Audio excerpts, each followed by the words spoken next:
Muy bien, vamos al estudio de la palabra. Así que tomemos una Biblia o ponemos la mano sobre ella y decimos: la palabra de Dios contenida en este libro es la verdad que acepto creer, es la enseñanza que me comprometo a seguir y es la esperanza que me atrevo a confesar. Nada me impide recibirla, nadie me evitará que la haga parte de mi vida y por ningún motivo dejaré de proclamarla. Estoy aquí para leerla, oírla y vivirla diariamente. Amén. Amén. En la serie de sermones que se llaman Enfrentando con éxito una nueva realidad, he aquí la enseñanza de hoy.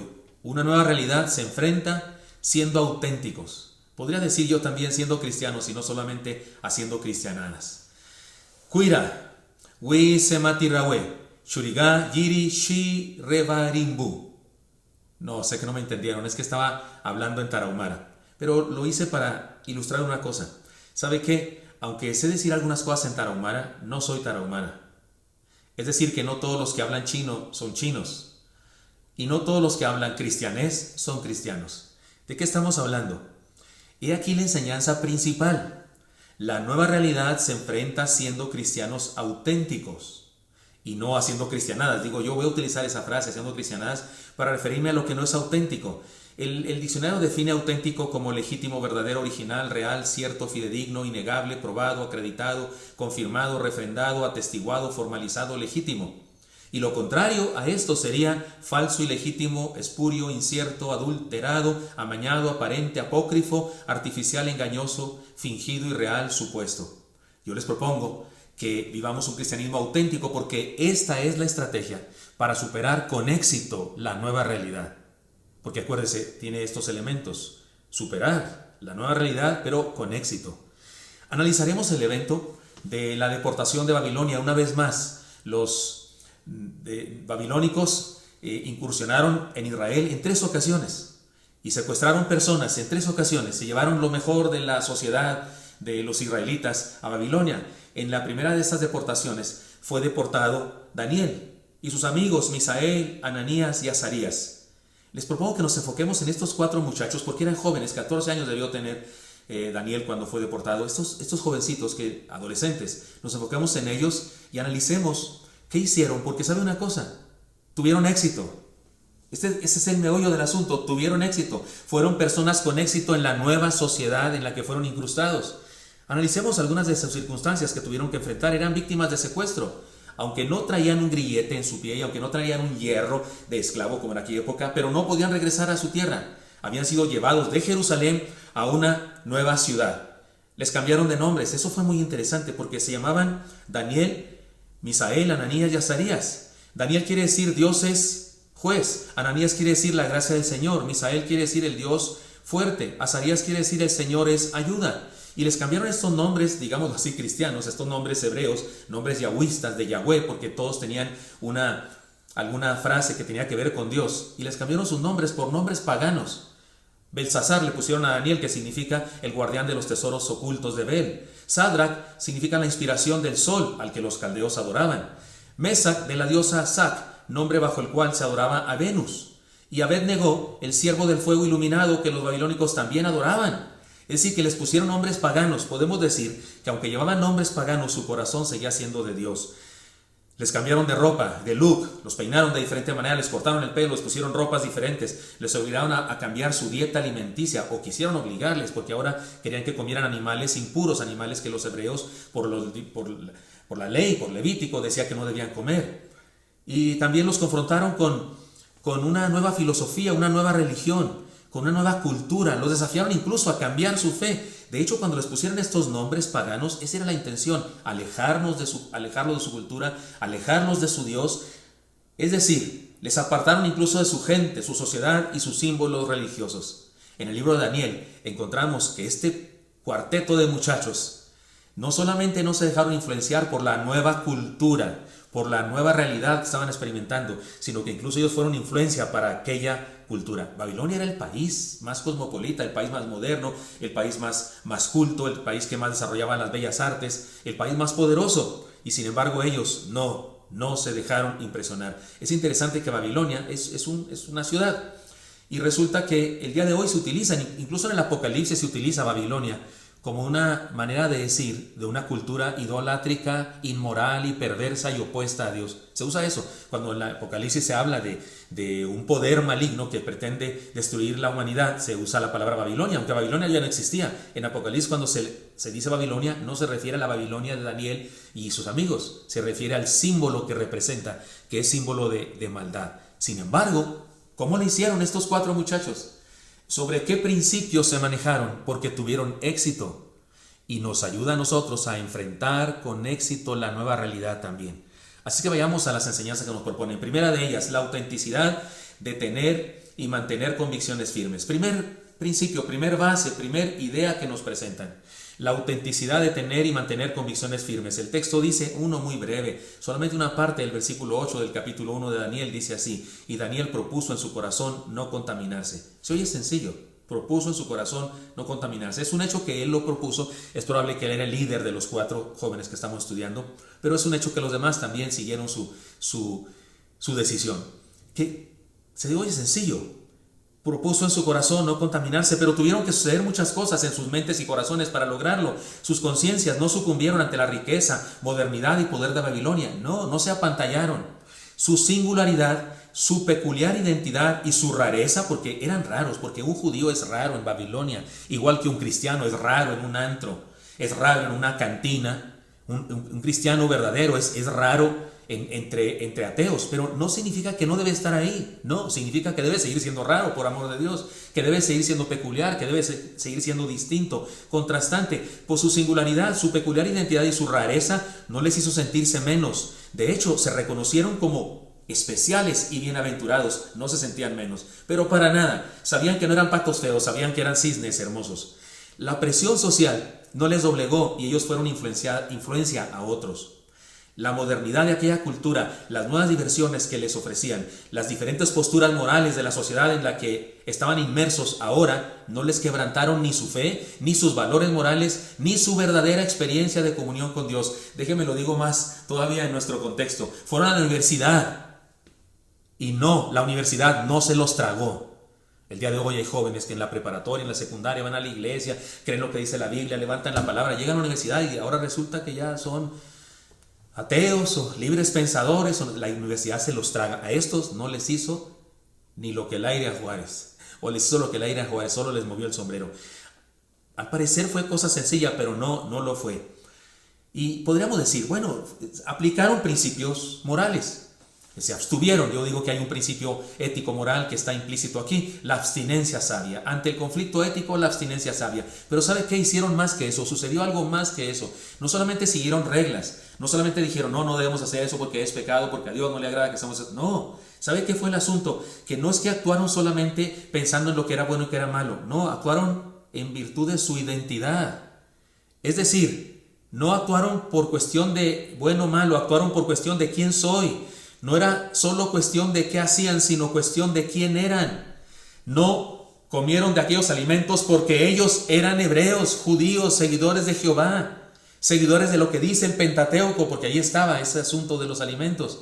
No solamente fue asunto de fuerza de voluntad, de aguantarse, aunque se me antojan unos tacos al pastor, no los voy a comer porque está prohibido. No, Señor, no era cuestión de prohibiciones y mandatos, era cuestión de identidad. Ellos eran algo distinto a lo que los demás de esa cultura eran.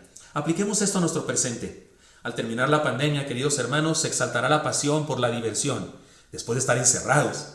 Eso va a suceder, no lo digo yo, lo dicen los antropólogos y sociólogos que analizan el asunto. De hecho, esto ha pasado en otras pandemias de la humanidad que hemos tenido. Esto ha pasado así. Se exaltará la pasión por la diversión, la búsqueda de emociones fuertes, y entonces cada cristiano será desafiado a participar en un libertinaje sin control. Es ahí donde habremos de manifestar nuestra verdadera identidad. Habremos de ser cristianos auténticos y no solamente hacer cristianadas. Ahora, ¿qué sería hacer cristianadas? Porque estoy utilizando esa frase para hacerlo más cercano a todos, especialmente a los jóvenes. ¿Qué sería hacer cristianadas? Es un término que quiero utilizar para referirme a la superficialidad de la fe y la inmadurez de la fe, la falta de convicciones firmes, porque desgraciadamente el mundo padece de eso, porque hay religiosos o personas que se dicen cristianos que viven de esa manera, y esto lo padece el mundo, porque hace que el mundo viva en inconversión. Es decir, ser apócrifo. Lo contrario a cristiano auténtico sería como ser apócrifo o ilegítimo. ¿Cómo se comporta alguien así? Bueno, déjeme poner algunos ejemplos. Es como ir al templo los días de culto e ir al antro los días de juerga. Estudiar los principios y valores del reino de Cristo que nos enseña la palabra y vivir los vicios y los contravalores que el mundo nos presenta. ¿Como qué? Como la mentira, como el chisme, como el robo, como la fornicación, etc. De hecho, Pablo habló de esto. Habló de este acto de hacer cristianadas, de ser apócrifo en lugar de ser cristiano auténtico. Por ejemplo, allá en 1 Corintios 5, 9 al 11 dice así: os escribo por carta que no os juntéis con los fornicarios, no absolutamente con los fornicarios de este mundo, con los avaros o con los ladrones o con los idólatras, pues en tal caso os sería necesario salir del mundo. Más bien os escribí que no os juntaseis con ninguno que llamándose hermano fuere fornicario, o avaro, idólatra, o maldiciente, o borracho, o ladrón, con tal ni aún comáis. Traducción o paráfrasis de lo que dijo Pablo. Él está diciendo: yo nunca les dije que no se junten con las personas malas que hacen pecados. Nunca les dije eso, porque no se puede hacer eso. Tendrían que irse de este planeta para no juntarse con gente así, porque donde quiera hay gente mala. No, lo que les dije fue que con aquellas personas que se dicen cristianos y se la pasan haciendo lo que hacen los del mundo, con eso ni coman. Y lo que está diciendo Pablo es que no hagas alianza con ellos. Sí, seguramente no se refiere tampoco que le niegues la palabra a una persona, pero sí se refiere que no hagas alianza con ellos. Es decir, que hacer cristianadas o ser apócrifo es como decir que soy cristiano y portarme como mundano con religión. El mundo está lleno de mundanos con religión. Son mundanos, viven los valores del mundo, viven las ideas del mundo, viven sometidos a la corriente del mundo, pero tienen religión, van de vez en cuando, cada domingo incluso puede ser. Y siguen cierta religiosidad, pero no han experimentado la autenticidad de la fe. Ser cristiano es vivir como tal, es tener y mantener firmes nuestras convicciones. Y vivir de esa manera, hermanos, que este es el punto importante, nos permite experimentar el verdadero éxito, porque recuerde que estamos hablando aquí de cómo enfrentar con éxito la nueva realidad. Vivir así es como se tiene éxito. El cristiano que se envuelve en el mundo y que vive los valores del mundo está fracasando. Desde ahí está fracasando ya y fracasará en todo lo demás. Pero el cristiano que se mantiene firme en sus convicciones, porque es su naturaleza, tiene éxito. No hay remedio, se nos presenta una nueva realidad y es ahí donde habremos de mostrar nuestras convicciones. Vivamos el éxito que nos da la autenticidad de las convicciones. En segundo lugar, la autenticidad de fundar nuestra vida en el conocimiento de Dios. Sí, la autenticidad de fundar nuestra vida en el conocimiento de Dios. Miren lo que dice Daniel 2:47. Son palabras de Nabucodonosor. Nabucodonosor dijo a Daniel: ciertamente el Dios vuestro es Dios de dioses, pues pudiste revelar este secreto. No dije el versículo completo, dije solamente el principio y el final. Oiga, parece muy sencillo. Daniel tuvo éxito y Nabucodonosor lo reconoce. El más poderoso monarca del momento lo reconoce y reconoce que Dios, el Dios de Daniel, es el Dios verdadero. Parece muy sencillo, pero esto involucró algo muy trascendente. Para entenderlo mejor, hagamos una lista de lo que tuvo que pasar en el corazón y en la mente de Daniel o en su experiencia de vida para que esto fuera así. Ser parte de un pueblo sin poder militar, sin riqueza, sin grandes universidades, sin ninguna fama mundial en ese momento, porque así era Israel en ese momento. Y el pueblo de Israel está dividido en el reino del norte, el reino de Judá, están divididos, están peleados y se han convertido en un pueblo idólatra. Solamente hay algunos fieles, algunos siguen a la corriente del mundo, hay problemas, ya no son la gran nación que fueron alguna vez. Sin embargo, ser parte de un pueblo sin poder militar, sin riqueza, sin grandes universidades, sin ninguna fama mundial en ese momento, no le hizo negar su cultura, no. Otra vez digo, no se apantalló, no se dejó cautivar por el cántico de las sirenas, de la gloria, de la riqueza, de la pompa. No. Los grandes títulos de los maestros de Babilonia, la crema innata del conocimiento filosófico del momento, no le opacó su conocimiento de Dios y su verdad. Otra vez, los títulos de sus maestros de la universidad, sus doctorados en Harvard o en Yale o en Oxford, no lo impresionaron a Daniel. Él se mantuvo firme en las enseñanzas que su papá le dio en su casa, ahí sentado en la mesa de la comida, o que su rabino le enseñó en la sinagoga. Un rabino que no se graduó en ninguna universidad de Babilonia, de ningún lado. Él a su vez había estudiado la palabra del Señor, el Pentateuco, con otro rabino. Y así de tradición, de generación a generación se fue transmitiendo el conocimiento de Dios. Y ese conocimiento sencillo de Dios para Daniel era superior al doctorado y a la filosofía de toda la cultura en donde estaba inmerso. El éxito de la cultura babilónica no le pudo hacer olvidar su fe sencilla, su fe verdadera, su fe sabia, su fe fundada y dada por Dios. La presión de aquella cultura no le impidió rechazar el error, la mentira, y la rechazó pública y privadamente. Tanto él como sus amigos, cuando fue necesario y oportuno, no solamente mantuvieron su fe, sino que incluso se atrevieron a rechazar la cultura del mundo, la cultura de la nueva realidad que se les presentaba. No solamente mantuvieron su fe firme, sino rechazaron la que no era la dada por Dios. Usó el superior conocimiento que tenía usó el superior conocimiento que tenía por causa de su fe para resolver un problema que ningún científico, filósofo, religioso de aquella época pudo solucionar. Podemos decir que aplicó un sencillo e importante principio. Para el conflicto filosófico, el conocimiento superior. Punto. Se acabó. Él entendía eso. Hay un conflicto filosófico que dice Dios. A nosotros nos resulta más fácil eso, porque usted y yo tenemos más Biblia que la que tenía Daniel y que la que tenía cualquiera de sus amigos. Usted y yo tenemos toda la revelación de Dios aquí en este libro. Cuando hay una cuestión filosófica, ¿qué será verdad, mentira? Vamos a este libro, aquí está la verdad. Y como he dicho yo, el fin de toda controversia es la obediencia. Hacemos lo que Dios dice y se acabó la discusión. Podemos decir que aplicó este sencillo principio. Sin embargo, déjeme decir que fue algo más que eso. Él tuvo la tentación posiblemente de ocultar su fe, de manejarse con tolerancia para no ofender a los demás, para no causar un conflicto, para no perder un negocio, para no perder su fama o su trabajo. Pero la verdad es que no fue así. Él se lanzó con todo contra la mentira, en nombre de la palabra de Dios. Daniel y sus amigos fueron tajantes, radicales, al defender la verdad en la que se sostenían. Y por supuesto que cuando fue oportuno también, insisto, rechazaron el error. Apliquemos esto a nuestro presente. Al terminar la pandemia, hermanos, se exaltará la cultura relativista una vez más. Habrá reforzamiento de la cultura relativista, la filosofía permisiva y las ideologías que se fundan en ideas anticientíficas, cuyo único propósito es el control de las masas, y es ahí donde habremos de manifestar nuestra verdadera identidad. Habremos de ser cristianos auténticos y no solo hacer cristianadas. Y recuerden, eso de hacer cristianadas tiene que ver con ser apócrifos en lugar de auténticos, ser ilegítimos. Bueno, ¿cómo se aplicaría eso? ¿Qué sería ser ilegítimos o apócrifos o hacer cristianadas en este momento, en este mundo que se nos presenta de pospandemia también? Bueno, me parece que podría ser estos ejemplos. Estudiar la Biblia escuchando sermones, estudios devocionales y a pesar de eso, creer las mentiras que dice la filosofía del mundo y ser cobardes, incapaces de rechazar el error por miedo a la novia o por miedo al maestro o por miedo al consenso. ¿Y sabe por qué digo?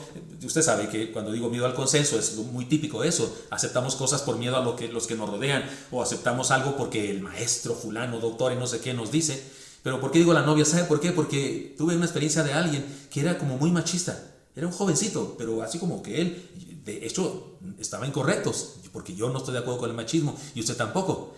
Pero de repente se consiguió una novia y ahora es más feminista que las que hacen desfiles. ¿Qué me le pasó? ¿Me lo cambiaron? ¿Qué le pasó? Pues tiene miedo a su novia tal vez y ahora aceptó todas esas posturas. ¿Por qué no acepta? ¿Por qué no tememos a Dios mejor y aceptemos la palabra?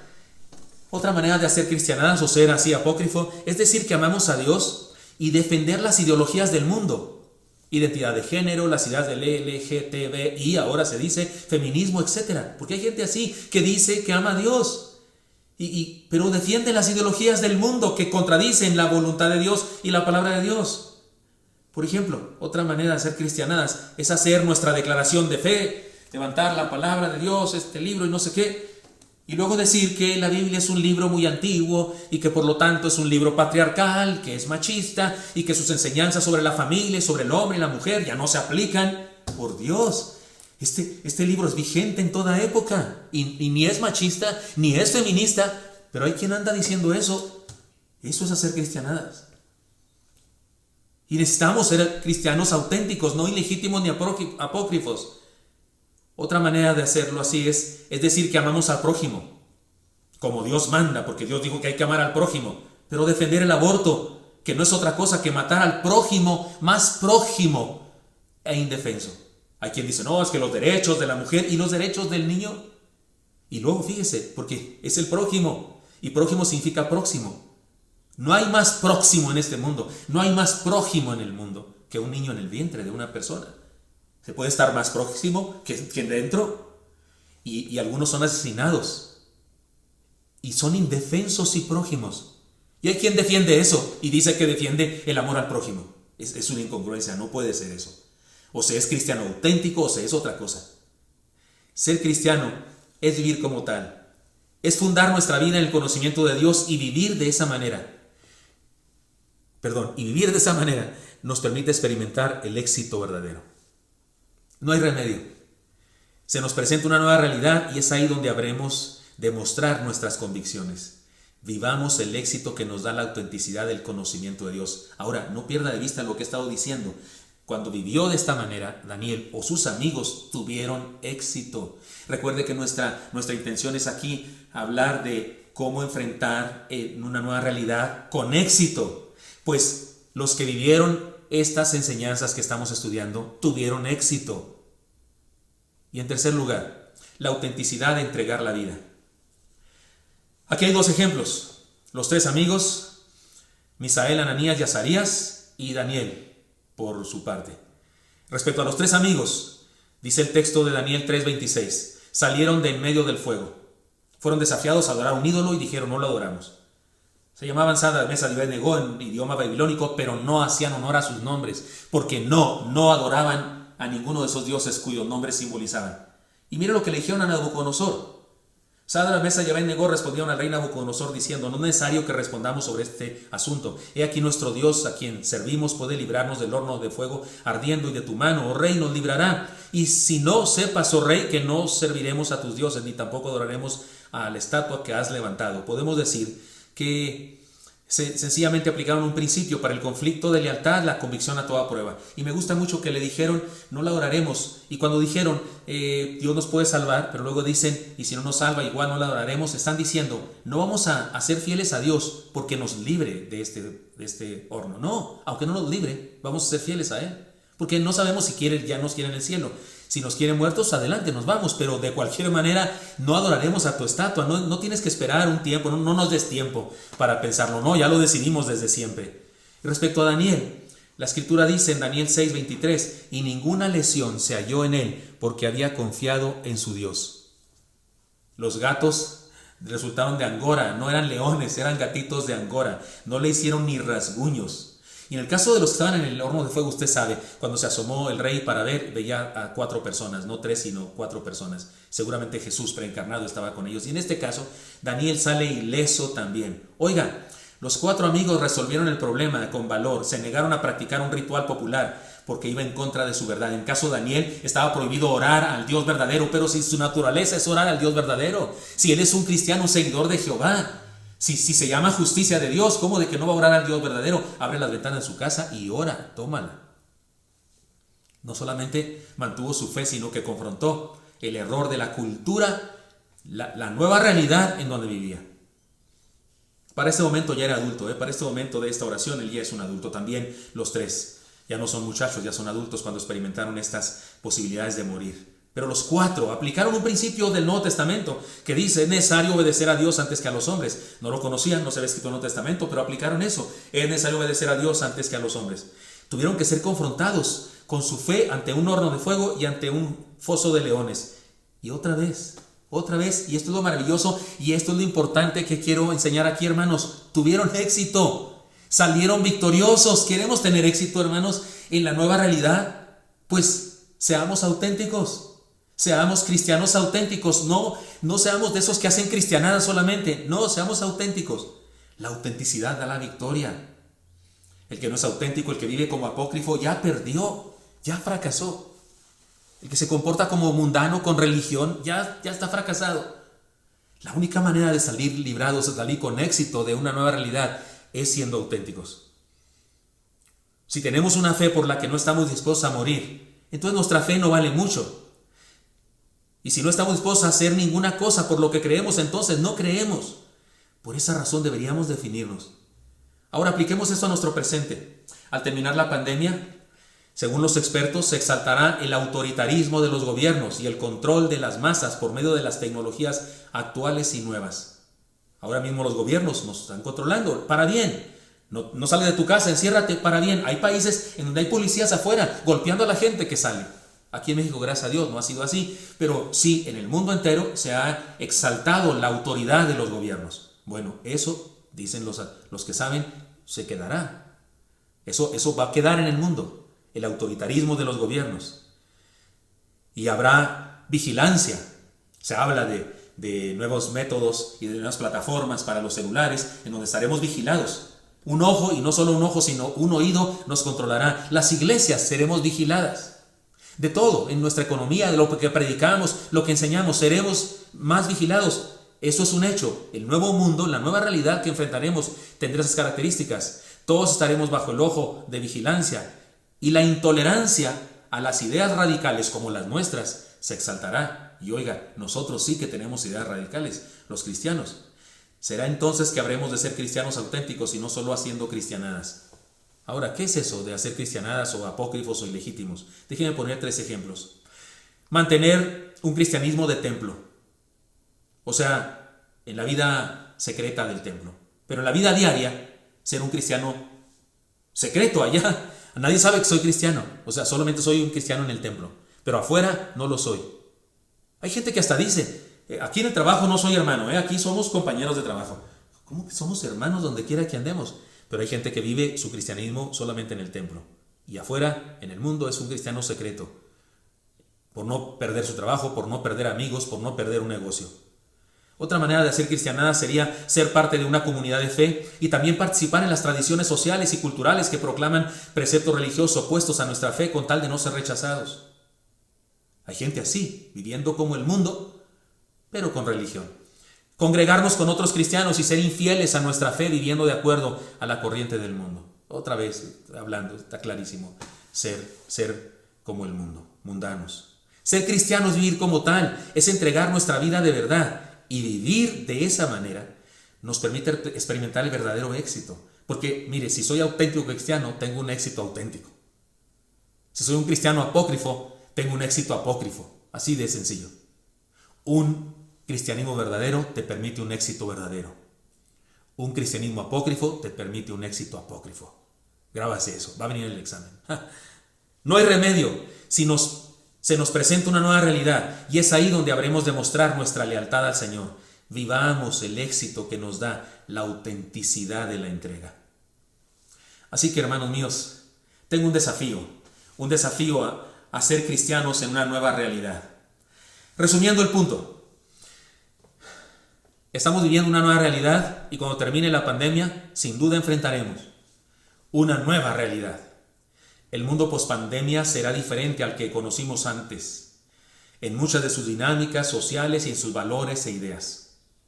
El testimonio de 4 muchachos que enfrentaron una nueva realidad con la deportación a Babilonia nos ayudan a considerar 3 principios. Número 1, la autenticidad de tener y mantener convicciones firmes. Número 2, la autenticidad de fundar nuestra vida en el conocimiento de Dios. Y número 3, la autenticidad de entregar nuestra vida, de la entrega auténtica de nuestra vida.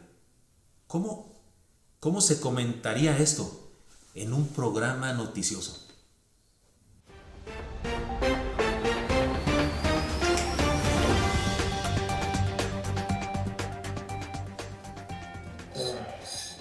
Qué locura todo esto, ¿no?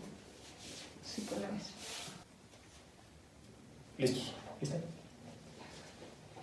Entramos al aire en 5, 4, 3, 2. Muy buenos días, Ciudad de México. Muy buenas noches, Medio Oriente. Este es un noticiero, trae a usted las noticias más puntuales a lo largo de la historia. Mi compañera y yo estamos aquí para darle lo más importante de la noticia. Mayra, como tú bien dices, estás, que ya es ganancia. Hola Ángel, así es. En medio de una pandemia estar ya es bastante. Pero nosotros seguimos haciendo lo que nos toca. Y es que es nuestra responsabilidad llevarle a usted toda la información más importante acerca de la historia. Así es, porque este es un noticiero, tiene el compromiso de llevar a usted las noticias más impactantes de ayer, de hoy, de hace mucho tiempo, pero lo más impresionante, Noticias del futuro. Y el día de hoy le hemos traído un reportaje interesantísimo, pero para eso yo me he traído mis pañuelos, porque las veces pasadas hemos estado llenos de emociones. Lo importante es que eres una mujer muy precavida. Así es. Las emociones el día de hoy no me tomarán de sorpresa. La realidad, querido público, es que las noticias que hemos tenido el gusto de compartirles han impactado en lo más profundo de nuestras vidas. Así es. La verdad es que nos han hecho reflexionar. Yo he tenido la intención de llegar, buscar a esta comunidad llamada Oreb. Mayra, ¿no me estarás diciendo que estás pensando buscar a este personaje llamado en el bajo mundo de la fe como el Paz? Así es. Esa ha sido mi intención.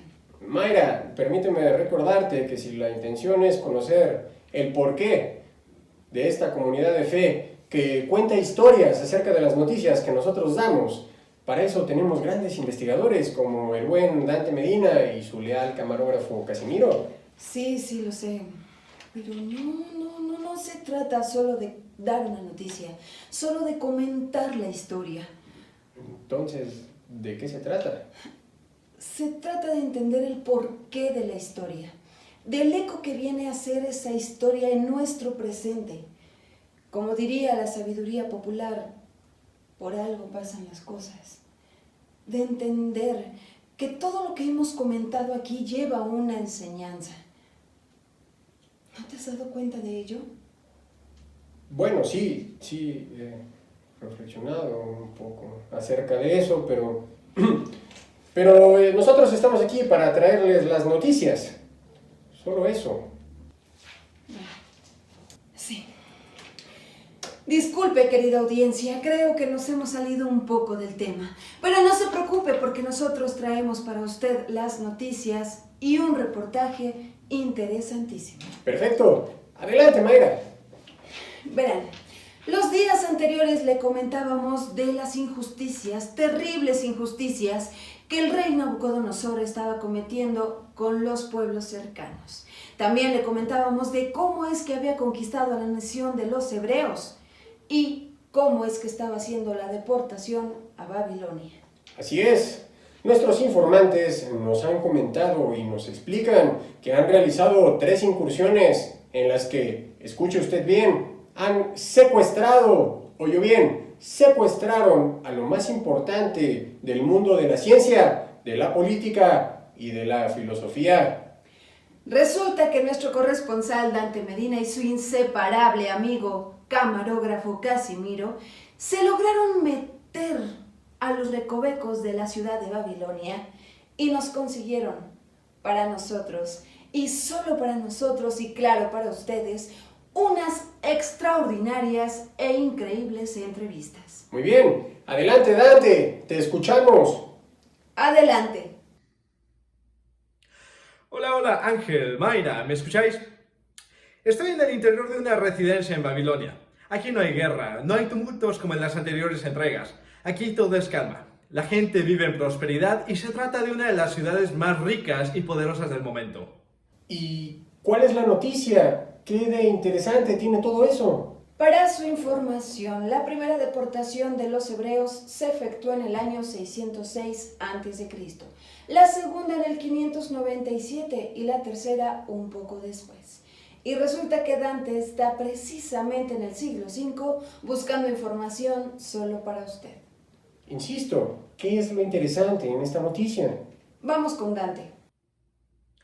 Precisamente como lo comentas, Mayra, se trata del siglo V a.C., tiempo de paz en Babilonia, pero también tiempos de cambios y de sucesos extraordinarios. Pero mejor dejemos que la gente que logramos entrevistar nos lo diga. Así es. Vayamos mejor a ver las entrevistas y que cada quien saque sus conclusiones. Los testigos hablaron mucho, pero hemos editado los vídeos con las cosas que nos parecieron más impresionantes. Adelante, Casimiro, corre los vídeos. ¿Cómo lo conocí? Conocí a Beltasazar, o a Daniel como le decían sus amigos israelitas en la escuela, Lo conocí en la escuela porque éramos alumnos avanzados y teníamos a los más grandes científicos, médicos, filósofos, arquitectos, escritores, escultores y pintores del imperio como maestros. Eso era un privilegio enorme. Todos estábamos impactados, impresionados. Nuestros maestros eran como dioses que habían bajado a nuestro salón de clases, pero no todos pensaban igual. Beltasazar o Daniel y sus amigos Sadrach, Mesach y Abednego eran distintos. ¿Que cómo eran? Pues eran chicos normales. Pero debo de decir, mejores sí, mucho mejores. Eran los mejores de la clase y siempre estaban dispuestos a ayudarte si lo necesitabas. Verán, no eran irrespetuosos, pero se les notaba que ellos no se impresionaban tanto con los maestros. Todos los otros estudiantes sabíamos que muchas de las enseñanzas no las aceptaban porque creían otras cosas mejores. Daniel incluso llegó a ser quien impresionó a los maestros con sus conclusiones, sus ideas y sus actitudes. ¿Cómo los conocí? No, pues yo les hacía la comida, pero ellos no comían como todos, nomás comían las legumbres. Y por una razón que yo todavía no logro entender, estaban más sanos. De verdad, se veían más sanos y fuertes. Y Daniel estaba muy guapo. Bueno, eso decían todas las chicas que lo conocían. Y no era solo lo que decían o hacían, era lo que manifestaban ser, lo que en realidad nos impresionaba. Algunos se sentían menos delante de ellos, pero después de lo del foso de los leones y el horno de fuego, ya no hubo más dudas. Su Dios era el Dios verdadero. Cuando salieron de la escuela y se fueron a servir a Nabucodonosor en puestos públicos, yo me puse muy triste. Todavía los extraño. Pero bueno, aquello del horno de fuego y el foso de los leones me hizo entenderlo todo. Yo por eso ahora creo como ellos. Después de la escuela seguimos frecuentándonos y pude ver cómo su Dios los bendecía en todo lo que hacían. Pero aquello del horno del fuego y el foso de los leones fue lo más impresionante. Y yo ahora me reúno con ellos para adorar al Dios verdadero. Dante, escuchamos a todos hablar acerca de un foso de leones y de un horno de fuego. Por favor, explícanos, ¿de qué se trata? Sí, por favor, explícanos, no nos dejes con la duda. Vale, les informo, pero no sé si vosotros y nuestro público nos va a creer. Resulta que estos jóvenes, quienes llegaron a Babilonia contando con 14 años de edad aproximadamente, no solo no cambiaron sus creencias, como se supondría que habría de suceder al estar en una nueva realidad de sus vidas, sino que fueron ellos los que cambiaron a otros con su fe. Daniel resultó un intérprete de sueños e impresionó al rey Nabucodonosor y a los reyes que le sucedieron. Dante, ¿y lo del horno de fuego? ¿Y lo del foso de los leones? Por favor. Pues a Sadrach, Mesach y Abednego les echaron a un horno de fuego como castigo al negarse a adorar a un ídolo, y a Daniel, también conocido como Beltasazar, por ponerse a orar a su Dios, lo cual era prohibido, lo echaron a un foso de leones hambrientos. ¡Qué terrible forma de morir! ¿Qué pasó con ellos? Eso es impresionante, que no murieron. ¿Qué? Así como se oye, no murieron. Los tres en el horno salieron ilesos, y cuando el rey se asombró de verlos, vio a 4 personas. Se rumora que era su Dios quien les acompañaba.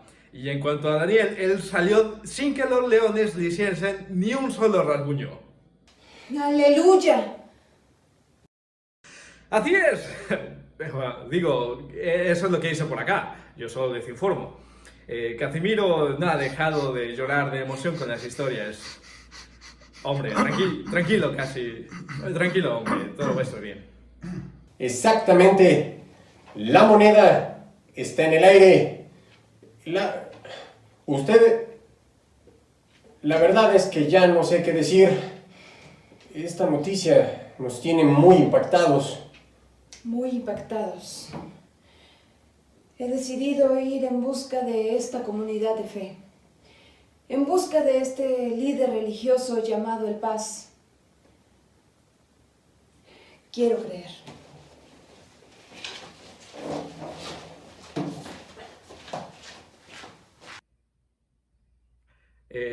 Sí, Ángel, Mayra. Adelante, estudios centrales. Adelante, estudios centrales. Hombre, que creo que me han dejado colgado, que tendré que cerrar el programa. Desde Babilonia, donde el mundo está cambiando por la fe de un grupo de creyentes deportados, Dante Medina, corresponsal, les saluda. Este fue su programa Comentando la Historia. Hasta pronto.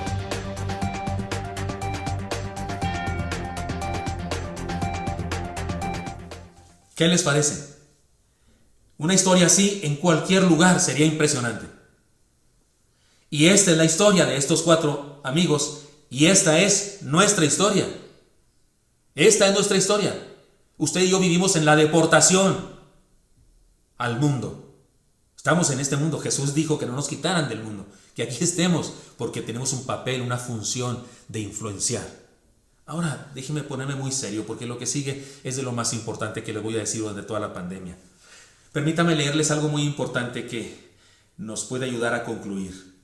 La Organización de las Naciones Unidas, la ONU, publicó su informe anual 2020 sobre la libertad de religión o creencias y lo dio a conocer por medio del relator especial Ahmed Shaheed recientemente, ahora me parece que en marzo. Está en el internet, lo puede buscar usted. En este documento, es larguísimo, pero yo he tomado algunas de las cosas que no soy el único impresionado y escandalizado con lo que escribieron, pero algunas de las cosas que dijeron ellos son las que les quiero comentar. En este documento la ONU da algunas conclusiones que deben alertarnos muy seriamente.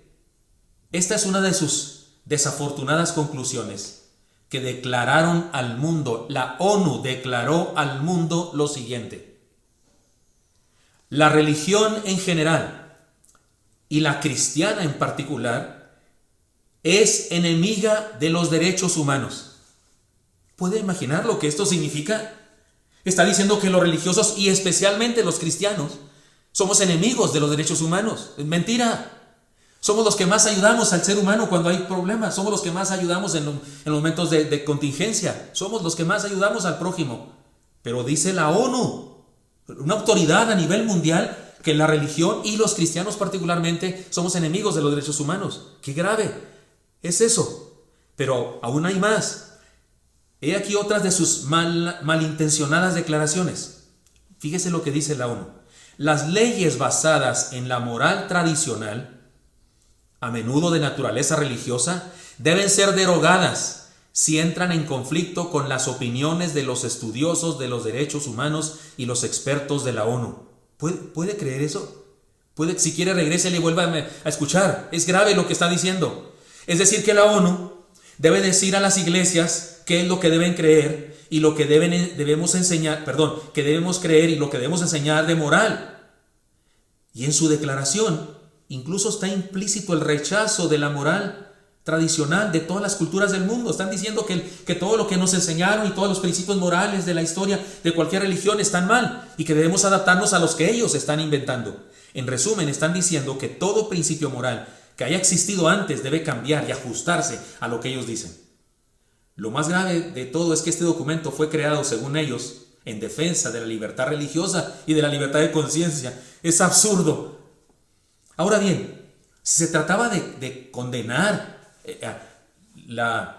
los que impiden los derechos humanos, los que violan los derechos humanos, si se trataba eso, de condenar a aquellos que están atentando contra los derechos humanos, yo me pregunto, ¿por qué no se habló de la violencia y la crueldad que sucede en la mayoría de los gobiernos o países árabes y que torturan y matan con sus absurdas e intransigentes leyes a nuestros hermanos en Cristo, por cierto, y a otros, a cualquiera que piense diferente? ¿Por qué no se dijo eso? No dice nada absolutamente de eso.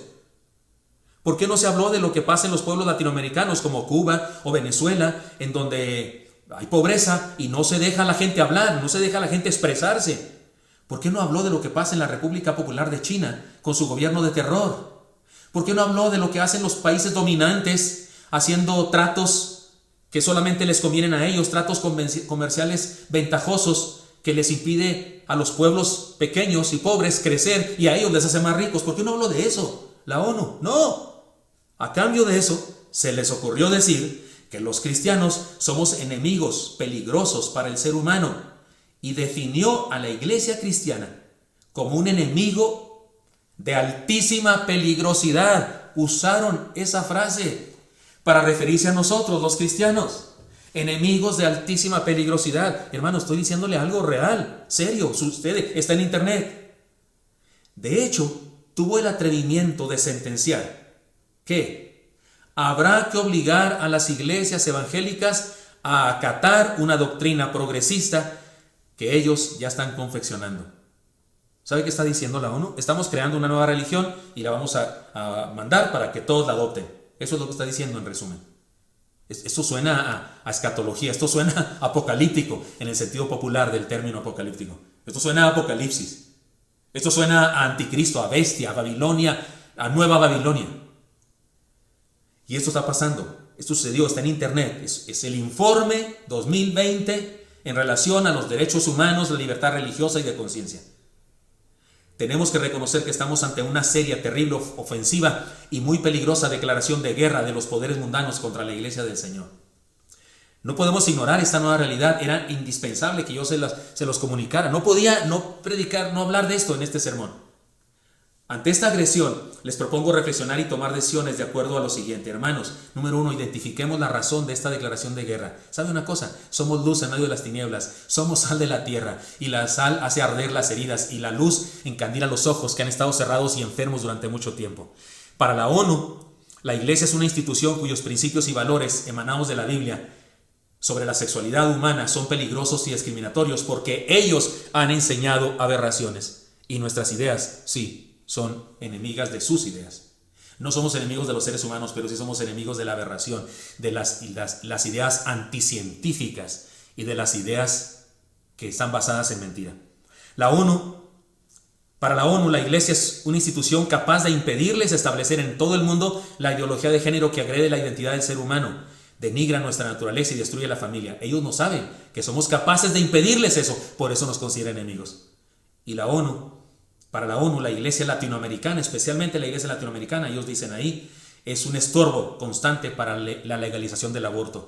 En Latinoamérica nos levantamos, hacemos desfiles, firmamos documentos para evitar que se apruebe el aborto en todas partes. No estamos lográndolo en todos los lugares, pero en algunos lugares sí, y por supuesto que a ellos les parece que eso es peligroso. Independientemente de lo ofensivo del informe mencionado, debemos sentirnos honrados al ser considerados enemigos del mal. Nos atacan porque saben que podemos, si nos lo proponemos, impedirles lograr sus propósitos. Y debemos hacerlo con la ayuda de Dios, hermanos. Sí, debemos impedirles lograr sus propósitos. En segundo lugar, les propongo que nos identifiquemos con la luz. Voy a decirles una palabra que no es la Biblia, es mi palabra. Se parece a un texto bíblico, pero no quiero decir que es un texto bíblico para que nadie me critique que estoy cambiando la Biblia. No, esta es palabra mía, pero mire lo que pienso que debemos hacer. Escojamos hoy a quién vamos a servir. Si a las ideas retrógradas de las religiones antiguas fundadas en obras humanas o en las modernas ideologías anticientíficas que pretenden controlar las masas y destruir la familia con sus mentiras y sus aberraciones. Pero, como iglesia de Cristo, debemos servir a Dios y obedecer su palabra. Y me gustaría decir, pero yo y mi iglesia seguiremos al Señor Jesús. Pero yo y mi casa seguiremos al Señor Jesús. La nueva realidad nos exige ser definitivos, radicales y honestos ante Dios como cristianos. Los tibios son inútiles en el reino de Cristo. Los apócrifos no sirven en el reino de Cristo, no influyen en el mundo. La nueva realidad nos desafía a vivir en congruencia con nuestra naturaleza. La nueva realidad nos desafía a vivir con congruencia con nuestra naturaleza. Y déjeme decir algo más muy importante. La nueva realidad, de la misma manera que la persecución de los primeros siglos de la fe pone en descubierto a los auténticos cristianos y a los que no lo son, así como en el primer siglo, segundo siglo, la persecución a los cristianos hizo que afloraran los verdaderos cristianos, porque los cristianos apócrifos se dieron a conocer también, fallaron, no fueron fieles, rindieron culto a la estatua del emperador, rindieron culto a la cultura mundana de la Roma imperial, se manifestaron que no eran de verdad. Y los cristianos auténticos se manifestaron y fueron mártires. Vivimos tiempos en donde va a pasar lo mismo. La iglesia va a estar formada por auténticos, porque va a ser complicado serlo. Y los no auténticos no van a soportar. Así es que identifiquémonos con la luz. Y en tercer lugar, cumplamos nuestra misión. Cambiemos al mundo con la palabra y no cambiemos la palabra por causa del mundo. Es tiempo de ser valientes, hermanos. Mire, dejemos que la palabra hable y solamente quiero mencionarles 2 porciones de la Escritura. Dice Jeremías 15:19, por tanto, así dijo Jehová, si te convirtieres yo te restauraré y delante de mí estarás, y si entresacares lo precioso de lo vil serás como mi boca. Conviértanse ellos a ti y tú no te conviertas a ellos. Jeremías 15:19. Está fácil, no explico más, ahí está claro. Pero miren otro texto más de Apocalipsis 22:11. El que es injusto sea injusto todavía, y el que es inmundo sea inmundo todavía, y el que es justo practique la justicia todavía, y el que es santo santifíquese todavía. ¿Qué está diciendo el Señor? Decídete, sea auténtico o apócrifo. Pero ya, y si eres apócrifo, pues ya vete al mundo y intégrate al mundo por completo. Y sé de Babilonia, ya, de una vez, y no estés fingiendo acá. Es un desafío bárbaro, lo hace el Señor en Apocalipsis. El Señor les da aliento, fortaleza y esperanza para que sigan en la situación que están experimentando, pero también les desafía a santidad, también les reta a ser fieles, a mantenerse en el éxito que da la autenticidad. Asegurémonos de ser cristianos auténticos y no solo hacer cristianadas. Ahora bien, hermanos, una bendita, importante verdad principal. El ejemplo más contundente de este asunto de vivir una nueva realidad es sin duda el de los cristianos del primer siglo. Ellos sí que enfrentaron una nueva realidad. Estaban siendo perseguidos por el pueblo judío que los acusaba y por el imperio romano, por supuesto. Y como ya dije, el Señor en el Apocalipsis les da aliento, pero también desafío a la santidad. Leamos un texto más de Apocalipsis, ahora capítulo 21, versículos 7 al 8. El que venciere heredará todas las cosas y yo seré su Dios y él será mi hijo.